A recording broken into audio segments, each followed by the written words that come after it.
So, Bloodstained Curse of the Moon is an interesting title. I was super excited about this particular game as it was associated with a Kickstarter. The Kickstarter was for a Castlevania-like game called Bloodstained Ritual of the Night. It was a 2.5D game harkening back to Castlevania Symphony of the Night. Now, this was a fun project heralded by the creator of Castlevania series, which is awesome. He figured if Konami wasn't going to do anything with the series, why not? However, there was a Kickstarter goal that basically said if there was enough donations, there would also be a smaller side game made by Inti Create. Inti Create specializes in sprite-based retro-feeling games, and sure enough, this game that they made was Curse of the Moon, an NES-style Castlevania-style video game. To me, that was awesome that the fans wanted to return to Castlevania so badly that they were willing to not only get Ritual of the Night off the ground, but get this too, which actually came out before Ritual of the Night. So I reviewed it back in the day, as you could probably guess, since this is a rematch video, and I bought the game because I wanted to support the project, even if I didn't kind of get involved with the Kickstarter.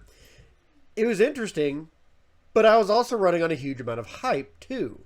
So let's have another look at this indie game. Let's stretch our collective nostalgia and begin this re-review. Let's take on the Curse of the Moon! Time for a rematch! So the plot is pretty typical of this sort of thing, at least I think so. There's a castle from hell full of demons. Various characters want to stop the castle out of revenge of some sort against the demon kind. Great. Zangetsu is the main character, and he hates demons and alchemists. He's a samurai in England, more or less, and aims to slay the archdemon Gremory. Gremory is the main bad guy and has moon powers, hence the name of the game. Killing Gremory takes out the Curse of the Moon. Zangetsu can meet with others, a few shardbenders and an alchemist. Zangetsu can either recruit or kill these guys, taking their powers either way.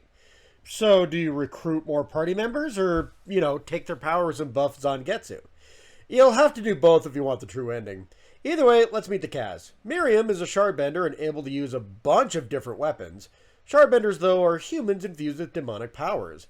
Jabel is kind of the same, though he turns into a bat like Alucard from Castlevania 3. Actually, Miriam is a lot like a Belmont, now that I think about it. Either way, since they are essentially half-demons, Zangetsu doesn't really like them and can kill them or forgive them and recruit them. Though Jabel doesn't like humans either. Alfred is an alchemist, straight up. And since it was the alchemist that originally brought the demons into the world, Zangetsu hates him too. Still, Alfred wants to right the wrongs of the past and uses magic very potently, so Zangetsu can either kill or recruit him as well. All in all, Gremory won't go down without a fight, so yeah, there's that. Moving right along, I love sprite-based games. This game looks really good, and while replicating the feel of the NES, there isn't really any issues figuring out what is what. The color palettes of the game help with this, and yeah, there's stellar sprite designs with both the boss fights and the characters. The boss fights are great designs, honestly. The monsters all look amazing, and the levels themselves are all themed differently enough to remember them. All in all, this game looks great as a callback and as a modern indie title. The soundtrack is pretty decent too, if you don't mind an NES-style sound font. I especially like Moonlight Temptation, Sunder of the Night, and Defiler of Taboos. The other tracks do their job well, building suspense and intrigue to help you going through though, so yeah, overall, this game is incredibly charming. Alright, let's look at the gameplay. Each character has plenty of different strengths and weaknesses to bring to the table. Zangetsu is all around useful with some magic and some weapon switches. He can do some air combat as well as some ranged spells with the secondary weapons, or he can boost his own stats, becoming even more powerful with his sword swipes. His regular weapon, though, is a bit short range. Miriam has weapons for days, the trusty whip as her basic weapon for better range, and she has a powerful axe, throwing daggers for air combat, and a wimpy knife for more range as the secondary weapons. She also jumps the highest out of the initial group of characters and can Mega Man slide under tight spots for secrets and shortcuts. Nice. She's kind of my favorite, but asterisk there on the kind of. Alfred can't take more than a few hits, but his magic is stupidly powerful. Think glass cannon. His basic attack also kind of sucks. It's stupidly short range and very weak, but again, his magic spells are no joke, and yeah, he is a real glass cannon because his health bar is so beauty. Jabel has a bat shotgun of sorts that points upward, making his basic attack great for air combat. And he can turn into a bat for exploration, but that's really all he has. A tad bit more situational, but still useful. Overall, the 4 characters are a hell of a group, and you can switch out on the fly to different characters. Yeah, this is slightly harder to manage, though. See, they don't share health bars. Each character has their own health bar, but the issue is, if one character dies, the others trudge on without them. Lose Jabel along the way, but the boss fight floats in the air? You either find a way to win or lose a life. Miriam would be great for the shortcut you found. Too bad, she died earlier. This is the greatest issue. If you lose a character, you are horribly gimped out of their special quality moving forward, unless you lose all 4 characters and then lose a life. Or you can beat the level and revive everyone. Either way, there's a huge risk-reward for keeping everyone alive, but going after secrets as well. Again, you gotta really make sure that you're, strategizing with the health bars is really essential to managing all 4 characters if you want all the upgrades or shortcuts or anything like that. So the level design is definitely the most difficult part to get over. The issue isn't the enemy placement or anything like that, it's bottomless pits. These are the bane of my existence. See, when one of your characters dies, you are sent to the last checkpoint and you basically lose them until, again, you lose a life or you beat the level. Yeah, either way, it sucks. These bottomless pits, for some reason, I am just attracted to them. Whenever I'm in a fight scenario and there's a bottomless pit nearby, I will almost always jump right into it like an idiot. They're everywhere, too. Man, jumping... Look, I know it's old school. I get it. Once you leap into the air, you had better have a good idea of where you're landing, or you could very well be in trouble. I understand it's part of the old NES charm, but I keep trying to dodge attacks and then leaping right off an edge. You could say that it's a me problem, and you'd be right. But every area doesn't need a bottomless pit nearby. I hate these. Anyway, outside of the bottomless pits, the levels are actually perfectly fine. They're designed to have multiple paths and shortcuts depending on which character you bring to the table. Have a big river? Freeze it with Alfred. Tight hole in the wall? Miriam can slide underneath.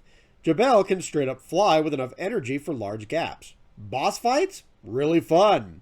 They're often larger than life-like boss fights, but overall they're mostly fair. They have a final attack, though. See, when dying, the boss will explode violently in a last-ditch effort to kill you, which will often get you hit unless you kind of have the move memorized itself. This isn't a move you'd normally come across during the boss fight, after all. It's just some flashy finisher move that you kind of almost need to preemptively dodge most of the time. Some are pretty fair and you can see them coming, but later bosses have more that would be difficult to dodge unless you recall how from a previous boss fight. These aren't the end of the world. As long as you have enough health, you can usually tank the hit, but they can be pretty annoying as well. Outside of this, though, the bosses are all pretty fair. Oh, they're tough. I said fair, not easy. And having timing down can be difficult, but most of their moves can be dodged with some creativity and timing. And some memorization. The level design is overall incredibly solid with a few minor hiccups here and there. Not perfect, but mostly accomplishes what it sets out to do. Okay, truth time here. I didn't get all the secrets this time around. I know. I'll explain them, but I didn't get everything when I was playing the game because I'm kind of overly busy right now, and I apologize, but that's just the way it goes. So yeah.